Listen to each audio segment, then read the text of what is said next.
দেশ মেরামতের সুযোগ এবার আপনারই হাতে।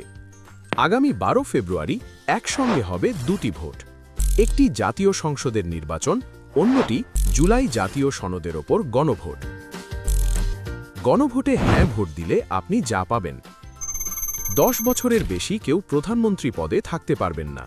এর ফলে নতুন নেতৃত্ব আসার সুযোগ তৈরি হবে। প্রধানমন্ত্রী একই সঙ্গে দলীয় প্রধান এবং সংসদের নেতা হতে পারবেন না।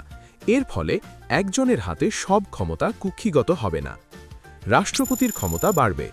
এর ফলে প্রধানমন্ত্রী ও রাষ্ট্রপতির মধ্যে ক্ষমতার ভারসাম্য তৈরি হবে।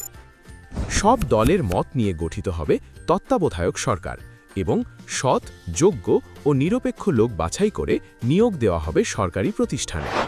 সংসদের একটি উচ্চকক্ষ হবে। এর ফলে কথায় কথায় ব্যক্তি, দল ও গোষ্ঠীর স্বার্থে সংবিধান বদলানো যাবে না। সংসদ যেন শুধু এক দলের না হয়, সেজন্য বিরোধী দল থেকে ডেপুটি স্পিকার এবং গুরুত্বপূর্ণ সংসদীয় কমিটির সভাপতি বেছে নেওয়া হবে। আপনার এলাকার এমপি শুধু দলের কথায় নয়, জনগণের স্বার্থে সংসদে নিজের মতো ভোট দিতে পারবেন। সরকার চাইলেই হুট করে সংবিধানের বড় কোনো নিয়ম পাল্টাতে পারবে না।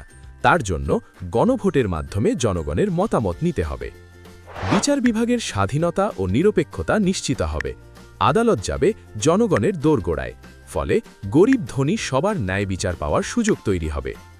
নাগরিকের মৌলিক অধিকার আরও বাড়বে, যেমন সরকার চাইলেই হুট করে ইন্টারনেট বন্ধ করতে পারবে না। সংসদে নারীর প্রতিনিধিত্ব পর্যায়ক্রমে বাড়তে থাকবে। সাজাপ্রাপ্ত কোনো বড় অপরাধী বা খুনিকে রাষ্ট্রপতি চাইলেই মাফ করে দিতে পারবেন না। রাষ্ট্রভাষা বাংলার পাশাপাশি অন্যান্য জাতিগোষ্ঠীর ভাষাও সাংবিধানিক স্বীকৃতি পাবে। গণভোটে নাতে ভোট দিলে যা হবে, আগের ফ্যাসিবাদী সব নিয়ম বহাল থাকবে। এক ব্যক্তির স্বৈরাচারী শাসন ফিরে আসতে পারে। মনে রাখবেন, আপনার সিদ্ধান্ত, আপনার ভবিষ্যৎ, বাংলাদেশের ভবিষ্যৎ।